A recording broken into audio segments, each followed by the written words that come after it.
इसलिए कि जातियों का हिस्सा लूट के खाते रहे आज के दिन में। इन लोगों को कोई बोलने का हक नहीं है। और मोदी हैं भ्रष्टाचार मुक्त कर रहे हैं और निश्चित रूप से जैसा सिस्टम होगा वैसा लागू होगा। में थे, कांग्रेस थे, ये सारे लोग इन जातियों का हिस्सा खा रहे थे। जब इन लोगों को सत्ता से बाहर कर दिया तब इन्हें दिखाई देने लगा। ये सत्ता में रहते रहे तो अमर सिंह उनको सतीश मिश्र एंड कंपनी, कांग्रेस को विदेश उतरा तो गोली मारा, जेल भेज दिया। यही तो इन लोगों का है।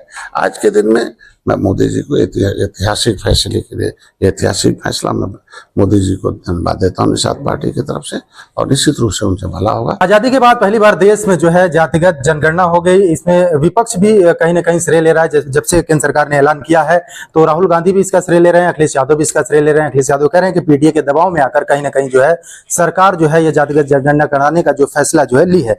हमारे साथ ज्यादा बातचीत के लिए कैबिनेट मंत्री डॉक्टर संजय निषाद जी हैं।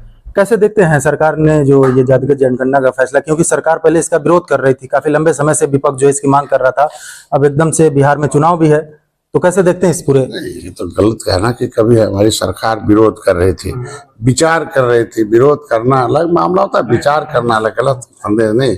बल्कि जो दबाव की बात कर रहे हैं, इन लोगों ने जनगणना की आवाज दबाव में जब इनको सत्ता से बाहर कर दिया, पिछड़े दलितों शोषितों ने, ये पिछड़ों के नाम पर ये सत्ता में थे, दलितों के नाम सत्ता में थे, कांग्रेस थे, ये सारे लोग इन जातियों का हिस्सा खा रहे थे। जब इन लोगों को सत्ता से बाहर कर दिया तब इन्हें दिखाई देने लगा। ये सत्ता में रहते रहे तो अमर सिंह उनको सतीश मिश्र एंड कंपनी, कांग्रेस को विदेश एंड कंपनी, ये दिखाई देता था। लेकिन जब सत्ता से बाहर हो गए तो इन जातियां दिखाई देने। इसके लिए आंदोलन निषाद पार्टी ने किया। 75 दिनों हमने रथ यात्रा निकाला। इसके लिए जेल गए हों, हमारे ऊपर तो ये लोग तो जनगणना कराने के नाम पर उतरा तो गोली मारा, जेल भेज दिया। यही तो इन लोगों का है। आज के दिन में मैं मोदी जी को ऐतिहासिक फैसले के लिए ऐतिहासिक फैसला मैं मोदी जी को धन्यवाद देता हूँ निषाद पार्टी की तरफ से, और निश्चित रूप से उनसे भला होगा। इतनी उम्मीद है कि ये जो जातियां उजड़ी हुई हैं अंग्रेजों मुगलों के द्वारा, ये जो है, ये जो क्रिमिनल कास्ट घोषित जातियां जिनके पास शिक्षा, स्वास्थ्य, रोजगार कुछ नहीं है, ऐसी स्थितियों में इनको आधार कार्ड से लिंक किया जाए। निचोड़ इनकी संख्या अपनी संख्या से 100 गुना ज्यादा नौकरियों में है। अगर इनके कर्मचारी भरोसे रहेंगे तो फिर वही करेंगे, चारपाई बैठ कर अपनी संख्या बढ़ाएंगे और जातियों का घटाएंगे। बिल्कुल, आप आधार कार्ड से लिंक कराने की बात कर रहे हैं। यही बात अखिलेश यादव भी कह रहे हैं। जिस तरह से चुनाव में जो है धांधली हुई है, वो धांधली जो है जातिगत जनगणना में ना हो, निष्पक्ष तरीके से होना चाहिए।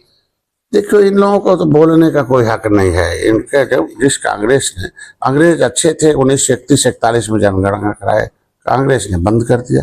जो जनगणना बंद किया उसी को 30 साल बिना शर्त समर्थन दिए थे। किस लिए दिए थे? इसलिए कि जातियों का हिस्सा लूट के खाते रहे आज के दिन में। इन लोगों को कोई बोलने का हक नहीं है। और मोदी हैं भ्रष्टाचार मुक्त कर रहे हैं और निश्चित रूप से जैसा सिस्टम होगा वैसा लागू होगा। जातिगत जनगणना के लिए आपने लंबी लड़ाई लड़ी। चलिए, एक राह तो आसान होती दिख रही है। आरक्षण को लेकर भी आप काफी लंबे समय से लड़ाई लड़े अपने समाज को लेकर। क्या लगता है, राह आसान होगी? इस रूप से इन लोगों ने तो, हम 1961 में गिनती हुई थी 70 लाख थे, इन लोगों ने तो 7000 कर दिया 2011 में। तो कम से कम ही मारे थे। अब मोदी जी जिंदा करेंगे, इससे कम से कम वो जहाँ सेंसस मैनुअल 1961 जो राष्ट्रपति ने जो नोटिफिकेशन जारी किया उसके अनुसार जनगणना होगा, अपने आप सही हो जाएगा। ओबीसी से राज्यपाल ने हमें निकाल रखा है। तो ऑलरेडी जो सुप्रीम कोर्ट का ऑर्डर है कि no any have power the state government in high court in the matter of SC/ST, तो हमारे मामले में कोई राज्य सरकार कुछ नहीं कर सकती है। तो केंद्र सरकार से जनगणना हो रही, केंद्र सरकार में हम अनुसूचित जाति में निश्चित रूप से जहां हम हैं वहां गिने जाएंगे। ये थे हमारे साथ कैबिनेट मंत्री डॉक्टर संजय निषाद जी, जिनका साफ तौर पर कहना है कहीं ना कहीं देखा जाए तो देश में पहली बार जो है आजादी के बाद से पहली बार जो जातिगत जनगणना होगी। विपक्ष भी सरकार का समर्थन कर रही है। हालांकि राहुल गांधी ने कहा कि इसकी डेडलाइन तय होनी चाहिए, और डेडलाइन तय हो कि कब तक जो है सरकार जो है ये जातिगत जनगणना कराएगी। Asif Khan, news 4 nation, Lucknow.